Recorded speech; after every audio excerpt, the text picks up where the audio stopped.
This story is very meaningful. Everyone should hear it. Listen to Brian tell the story. I stood frozen in the middle of our tiny New York apartment, rain hammering the windows like it wanted to break through, my heart pounding so hard I thought it might explode. Luna, my gray tabby cat, purred against my leg, oblivious to the chaos unraveling inside me. Isaac's phone sat on the coffee table, its screen glowing with a notification that had just popped up. Missed you last night. Check this out. A photo attachment. I shouldn't have looked. God, I wish I hadn't. But curiosity got the better of me. I tapped it open, and there she was. Abigail Monroe, Isaac's ex, her red hair unmistakable, staring back at me in a nude selfie. My stomach churned, a mix of nausea and rage bubbling up. 4 years with Isaac, 4 years of trust, and this was what I got? I clutched the phone, my hands trembling, and stormed into the bedroom where he sat hunched over his laptop, editing our podcast. "Isaac, what the hell is this?" I shouted, shoving the phone in his face. His eyes widened, that deer-in-headlights look I'd seen a million times when he was caught off guard. He fumbled with his headphones, yanking them off. "Lena, it's not what you think," he stammered, his voice shaky. "She's just messing around. It's nothing." "Nothing?" I snapped, my voice cracking. "She sent you nudes, Isaac. Why is she even texting you?" I thrust the phone closer, forcing him to look at the evidence of his betrayal. He wouldn't meet my eyes, his gaze darting to the floor, the wall, anywhere but me. That's when I knew. There was more. "Show me the rest," I demanded. "All of it." He hesitated, his fingers hovering over the phone like he was debating whether to lie again. Finally, he unlocked it and handed it over, his shoulders slumping in defeat. I scrolled through the messages, each one a dagger to my chest. "You free tonight?" From Abby, 2 weeks ago. "Still think about you," from last month. And Isaac's replies, vague, flirty enough to keep her hooked. "Maybe. Your trouble." He hadn't blocked her. He hadn't told her to stop. And then, 2 days ago, "She doesn't need to know, right?" My knees buckled. She was me. "Who's she, Isaac?" I whispered, tears stinging my eyes. "Me? Your girlfriend of 4 damn years?" "Lena, please," he said, reaching for me. I stepped back, the air between us thick with tension. "It's not like that. Abby's she's helping with the podcast. You've been so busy with work, and I needed someone—" "The podcast?" I cut him off, incredulous. "You're telling me this is about City Shadows? You lied to me about her being your co-host?" My mind raced back to a dinner a few weeks ago with our friends. Josh, Isaac's best friend, had made a comment that hadn't clicked until now. "Lena, I can't believe you're cool with Isaac working with Abby after everything." I'd laughed it off then, thinking he was joking. Now it hit me like a freight train. Isaac had been hiding her all along. I'm Lena Harper, 28, a freelance graphic designer who spent most of her life trying to outrun the anxiety that's haunted me since I was a kid. I grew up in a small town upstate, always the quiet one, sketching in notebooks while my parents argued about money. Moving to New York was my escape, building a life with Isaac, our cat Luna, and our little podcast about urban mysteries. I thought I'd found stability, love, a partner who got me. But standing there, staring at the man I'd trusted, I felt like that scared kid again, lost and betrayed. "Why didn't you tell me?" I asked, my voice barely above a whisper. "If it was just work, why lie?" Isaac rubbed his face, exhaustion etched into his features. "I didn't think it was a big deal. Abby and we had a thing a year before we met. Just casual. It's over. I didn't want you to freak out over nothing." "Nothing?" I laughed bitterly, wiping my eyes. "Josh made it sound like it was a miracle I was okay with it. What aren't you telling me?" He sighed, leaning back in his chair. "Okay, fine. It was a friends with benefits thing. But it ended because I wanted something real. With you. Abby's just a co-host now, I swear." I wanted to believe him. I did. Isaac had been my rock, through losing my sister to cancer 2 years ago, through late nights when I couldn't sleep, through everything. But that nagging feeling in my gut wouldn't let go. "If it's so innocent, why hide it? Why is she sending you nudes?"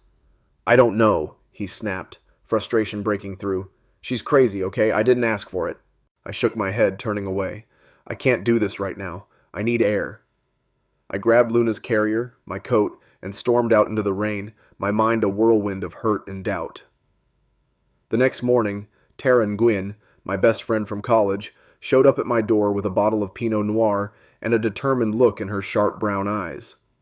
Tara's a freelance investigative reporter, fearless, nosy, and the kind of friend who'd dig up dirt on her own grandmother if it meant helping you. She plopped onto my couch, her short black hair damp from the drizzle outside, and poured us both a glass. The rain hadn't let up since last night, a steady patter against the windows that mirrored the storm in my head. Luna jumped up beside Tara, nudging her hand for attention, and I envied her ignorance. My cat didn't have to deal with a cheating boyfriend and a crumbling life. "Spill it," Tara said, handing me the wine. Her voice was firm, no room for excuses. "You look like death warmed over, and I'm not leaving till I know why." I took a shaky sip, the bitter taste grounding me just enough to speak. Isaac's ex, Abby, sent him nudes last night. I found them on his phone, and then I saw texts, weeks of them. He's been lying about her being his podcast co-host, Tara. He didn't even flinch when I confronted him, just fed me some bullshit about it being nothing. Tara's eyes narrowed, her fingers tightening around her glass. That son of a bitch. I knew he was too slick, always playing the sweet guy. What did he say when you called him out? He admitted they had a fling before we met, I said, my voice trembling. Friends with benefits, supposedly over, but Josh, his best friend, dropped at dinner a while back that it was weird I was okay with them working together. Isaac never told me she was his ex, and now this? I don't know what to believe. Tara set her glass down with a clink, leaning forward. Josh said that in front of everyone? That's not an accident, Lena. He was testing the waters, maybe warning you, and Abby sending nudes isn't nothing. That's a power play. Let me see the phone.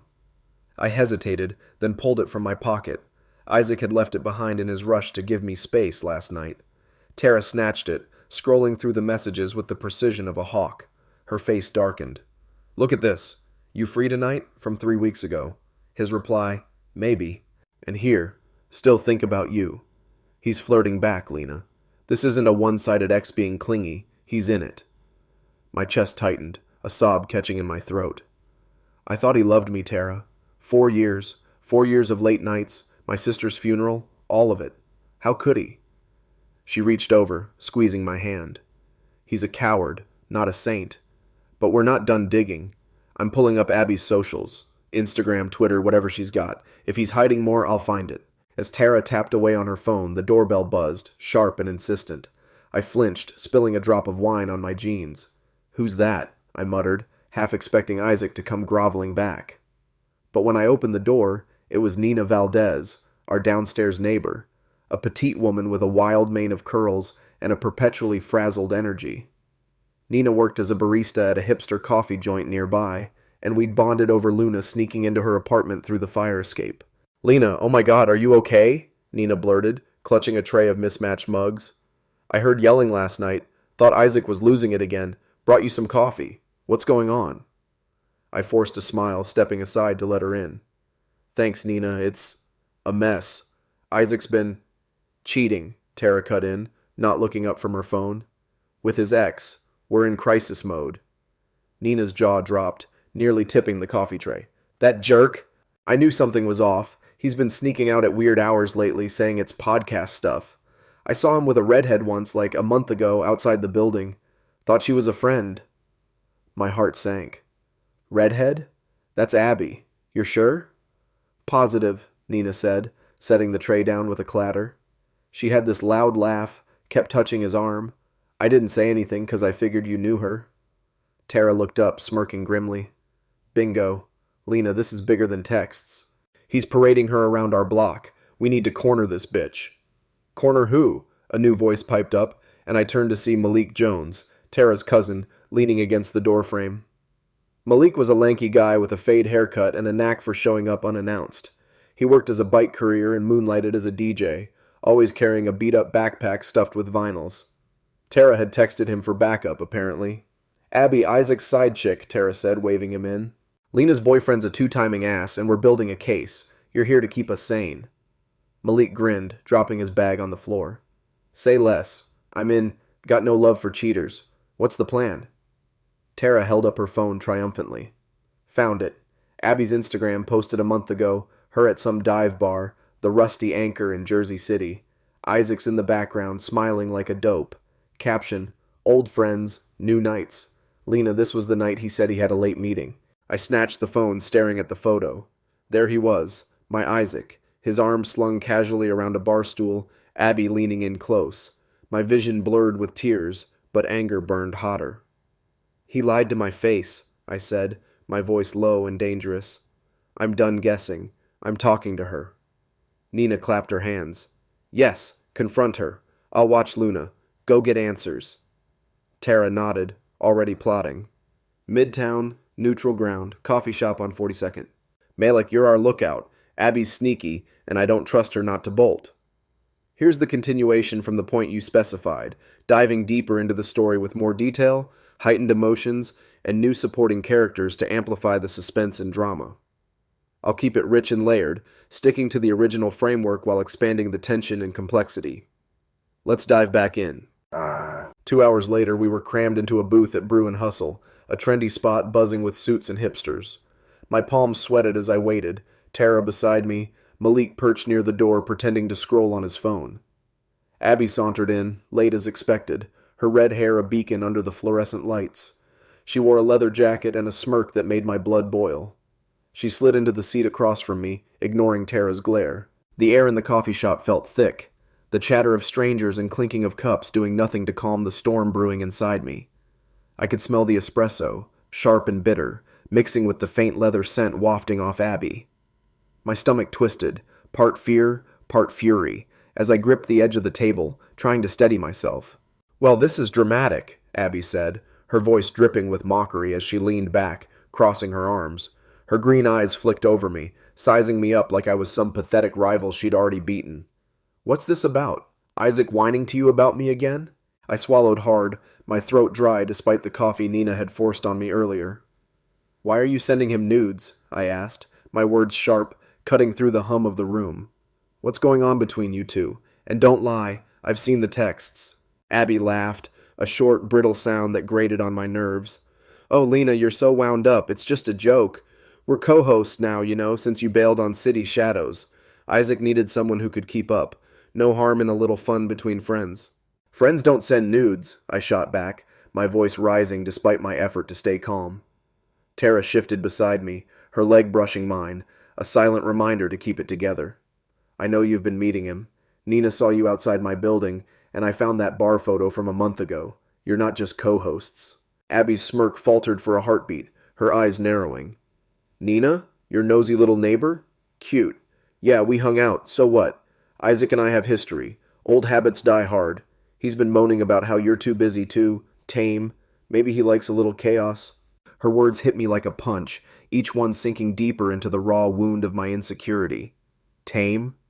After 4 years of pouring my heart into him, late nights designing while he rambled about podcast ideas, mornings holding him through his hangovers, the endless days after my sister's death when he was the only thing keeping me afloat?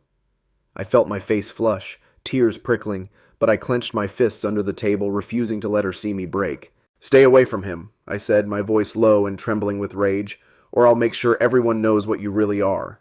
Abby leaned forward, her smirk widening into something venomous. "Go ahead, sweetie. Tell the world. And while you're at it, ask Isaac about Jersey. Bet he forgot to mention that little adventure." Before I could respond, a shadow fell over the table. I glanced up to see Claire Morris, a barista at Brew and Hustle I vaguely recognized from my caffeine runs. She was tall, with a buzz cut and a nose ring, holding a tray of empty mugs. Her hazel eyes darted between us, sensing the tension. "Everything okay here?" she asked, her tone casual but edged with concern. "You're kinda loud. People are staring." Abby waved her off with a flick of her hand. "We're fine, Buzzcut. Mind your own business." Claire bristled, her grip tightening on the tray. "Just saying. Don't want security hauling you out. Again." She shot Abby a pointed look before walking off, leaving me wondering what again meant. Tara caught my eye, nodding subtly. She'd clocked it too. I stood up, my chair scraping the floor loud enough to turn heads. "This isn't over," I told Abby, my voice shaking but firm. "You don't get to toy with my life." I stormed out, Tara and Malik following, the cold March air hitting my face like a slap as we stepped onto 42nd Street. Horns blared, pedestrians shoved past, but all I could hear was Abby's taunt echoing in my skull. "Jersey." "She's screwing with you," Tara said, grabbing my arm as we ducked under an awning to escape the drizzle. "But that Jersey line? She's dangling bait. We need to bite." Malik adjusted his backpack, his usual grin replaced by a frown. "She's too cocky, man. I'd have decked her if I were you. What's Jersey got to do with it? I don't know, I admitted, my breath fogging in the damp air. But I'm finding out. Isaac's hiding something big, and I'm done being the fool. Tara's eyes lit up, that reporter's gleam I knew too well. Road trip, the Rusty Anchor, Jersey City, I'll drive. Malik, you're on snack duty. We leave tomorrow.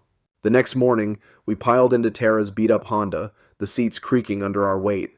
I sat shotgun, staring out at the gray skyline as we crossed the Hudson, my stomach a knot of dread and determination. Malik sprawled in the back, munching on Doritos and blasting a playlist of lo-fi beats that clashed with the tension in the car. Tara gripped the wheel, her jaw set, weaving through traffic like she was chasing a deadline. The rain had stopped, but the clouds hung low, heavy with the promise of more.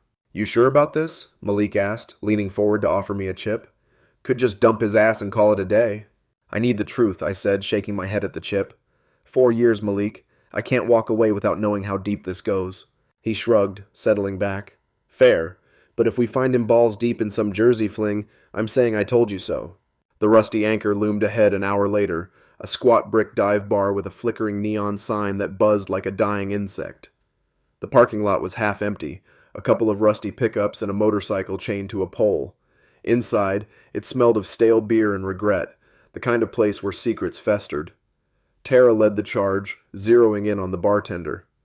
Eddie Raymond, a wiry guy with tattoos snaking up his arms and a cigarette dangling from his lips. He barely glanced up from wiping the counter as we approached.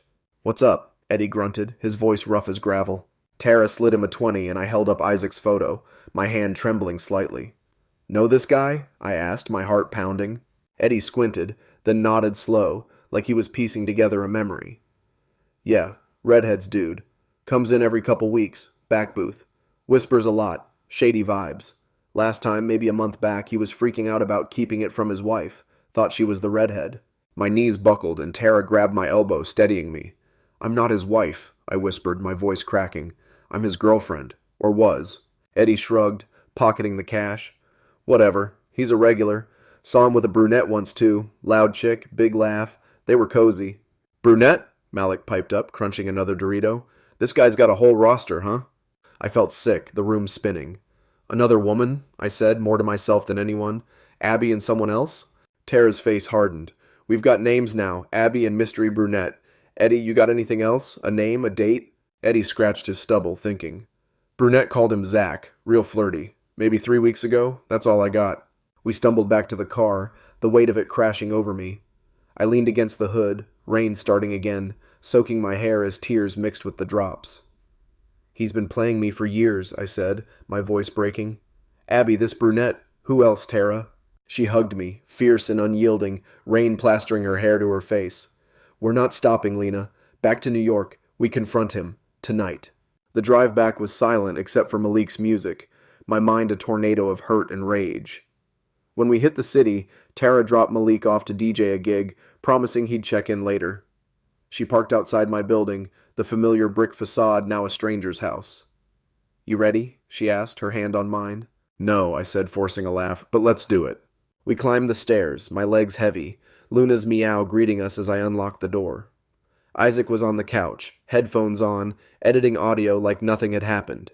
He looked up, startled, pulling them off. Lena, where have you been? Jersey, I said, my voice cold as ice. Found the Rusty Anchor. Eddie says hi. His face paled, eyes darting to Tara, who stood behind me like a sentinel. Lena, The door slammed open before he could finish. Josh stormed in, soaked from the rain, fury etched into every line of his face. You bastard, he yelled, throwing a stack of photos on the coffee table. Isaac with a brunette, laughing in a parking lot, arms around her. Marissa, huh? Jersey wasn't enough with Abby? I stared at the photos, my breath hitching. Marissa? I whispered. Who's Marissa, Isaac? He sank to his knees, hands in his hair. Lena, I messed up. Abby was, years ago, off and on. Marissa was a mistake, a drunk night. 4 years of mistakes? I screamed, tears streaming down my cheeks. You held me when my sister died, and this is you? Josh stepped forward, voice shaking. I suspected last year, heard a woman when you were camping, followed him to Jersey. Marissa's a waitress there. He's been lying to us both. Isaac sobbed, reaching for me. I love you, Lena. We can fix this. No, I said, grabbing Luna's carrier. We're done. I turned to Tara, my voice steady despite the tears. Let's go. As we left, Josh called after me, "I'm here if you need me, Lena. I'm so sorry." The city swallowed us, lights blurring through my tears, but I felt a flicker of something. Freedom, maybe. That night, crashing at Tara's, Luna purring on my lap, I stared out at New York's glow. Abby, Marissa, Isaac, they'd torn me apart. But Tara's voice cut through the dark. "New podcast idea, Buried Secrets. You in?" I nodded, a small smile breaking through. "Yeah, I'm in." That night, crashing at Tara's, Luna purring on my lap, I stared out at New York's glow. Abby, Marissa, Isaac, they'd torn me apart. But Tara's voice cut through the dark. "New podcast idea, Buried Secrets. You in?" I nodded, a small smile breaking through. "Yeah, I'm in." The city lights flickered like stars against the black, a chaotic beauty that felt both foreign and familiar. Tara's apartment was a mess of books and takeout boxes, her desk piled with notes from old investigations, but it was safe. Luna's warmth grounded me, her soft purr a lifeline as my mind churned with the wreckage of the last few days. Isaac's tears, Abby's smirk, Josh's photos, they looped in my head, a relentless reel of betrayal. But Tara's words sparked something, a tiny ember of hope in the ashes. "Good," Tara said, plopping onto the couch beside me with a laptop. "We start tomorrow. Expose the liars, dig up the dirt. You've got a story to tell, Lena." Her eyes gleamed, fierce and unyielding, and I felt a surge of gratitude. She'd dragged me through this hell, not letting me drown. I owed her everything. Sleep didn't come easy. I tossed on Tara's lumpy guest bed. Luna curled at my feet, haunted by the what-ifs. What if I'd seen the signs sooner? What if I'd never trusted him? By morning, my eyes were gritty, but Tara shoved a coffee into my hands and pulled me to her desk. "No wallowing," she said. "We're hunting." Our first lead came unexpectedly. Nina texted me mid-morning, her message frantic. "Lena, some chicks at your old place. Brunette, loud, banging on the door. Isaac's not there. What's up?" My pulse raced. Marissa, it had to be. Tara grabbed her keys. "We're going, now."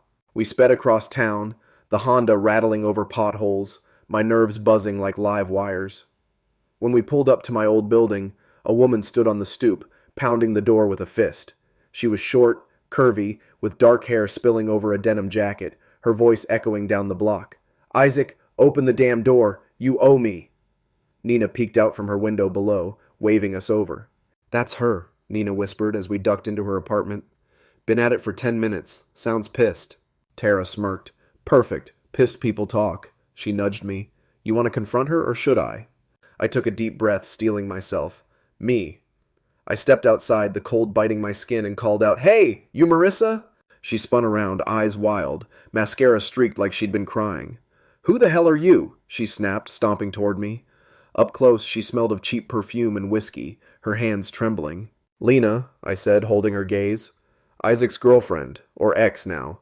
You're the brunette from Jersey, right? The rusty anchor?" Marissa froze, then laughed, a harsh, broken sound. "Girlfriend? That bastard told me you were his roommate, said he was single. Jersey, yeah, that's me. Met him 3 months ago at the bar. He's been crashing at my place, spinning some sob story about needing space." My stomach dropped, but I kept my voice steady. "He's been cheating on me with you, and Abby, for years." Her face crumpled, anger giving way to hurt. "Abby? That red-headed skank? He said she was an old fling, nothing serious. God, I'm such an idiot." She sank onto the stoop, burying her face in her hands. "He owes me rent, Lena. Took my cash and bolted 2 days ago." Tara stepped forward, phone out, recording discreetly. "Where'd he go, Marissa? We're ending this." "No clue," she muttered, wiping her eyes. "But check his buddy Josh. Isaac crashed with him sometimes. Said Josh owed him a favor." Josh. The name hit me like a brick. He'd seemed so genuine, so sorry. But what if he'd known more? I thanked Marissa, who shuffled off muttering curses, and turned to Tara. "We need to talk to Josh, now." We tracked him down at a dive bar in Brooklyn, a grimy joint called the Crow's Nest where he was nursing a beer. He looked up as we approached, guilt flashing across his face. "Lena," he said, voice rough, "I figured you'd come." "Marissa," I said, sliding into the booth across from him. "Isaac's been with her too. She said he's been crashing with you. What do you know, Josh?" He sighed, running a hand through his messy hair. "I suspected he was screwing around last year. Heard a woman when you were camping. Followed him to Jersey, saw him with Marissa. Confronted him, and he swore it was a one-time thing. I believed him because I didn't want to lose my best friend. Then I found out about Abby too, and I couldn't keep quiet anymore. That's why I dropped that hint at dinner. And after? Tara pressed, leaning in. Where's he now? Josh hesitated, then pulled out his phone. He showed up yesterday begging to crash. Said you dumped him, Lena. I kicked him out, told him to face his mess. He left this. He slid a crumpled note across the table. Jay, need space. Heading upstate. Tell Lena I'm sorry. Upstate. I stared at the note, my anger flaring anew. Sorry doesn't cut it, I said, crumpling it in my fist. He's running. Tara grinned, fierce and feral. Then we chase. One last trip, for closure. We hit the road again, Luna in her carrier, the Honda groaning as we sped north. Tara had a hunch. Isaac's family had an old cabin near Albany, a place he'd mentioned once during a podcast brainstorm. The drive was tense, my mind racing with what I'd say, what I'd do. When we pulled up to the cabin, a ramshackle thing tucked in the woods. His car was there, lights glowing inside. I didn't knock. I pushed the door open, Tara behind me, and found Isaac sprawled on a ratty couch, a beer in hand, eyes red-rimmed. He jolted upright, spilling the bottle. Lena? How? Marissa told me, I said, my voice cold. Abby, her, years of lies, you're done, Isaac. He stood, swaying slightly, desperation in his eyes. I messed up, okay? I love you, always have. Abby was a habit, Marissa was a mistake. We can fix this. No, I cut him off, stepping closer, my heart pounding but steady. You don't get to fix me. 4 years, Isaac, my sister's grave, my breakdowns, my trust, and you threw it away. I'm worth more than your excuses. Tara crossed her arms, smirking. She's got a new gig, asshole. Buried Secrets. Your story's the first episode. He flinched, tears spilling, but I turned away, Luna's carrier in hand. Goodbye, I said, and walked out, the cabin door slamming shut on that chapter. Back in New York, Tara and I launched Buried Secrets a week later. The first episode, my story, went live, raw and unfiltered. Downloads spiked, messages poured in, people sharing their own tales of betrayal and redemption. I sat in Tara's apartment, Luna on my lap, reading one aloud. Lena, you gave me the guts to leave my liar. Thank you. I smiled, real and unbroken, for the first time in weeks. Isaac was gone. Upstate, jail, who cared? I'd found something better. Me. The city glowed outside, a canvas of light and shadow, and I knew I'd paint my own future now. So here's the message from me to you. Trust can shatter, but you don't have to. Dig for the truth, fight for yourself, it's worth it. Got a secret buried deep? Drop it in the comments, we're listening. Because every story deserves to be heard.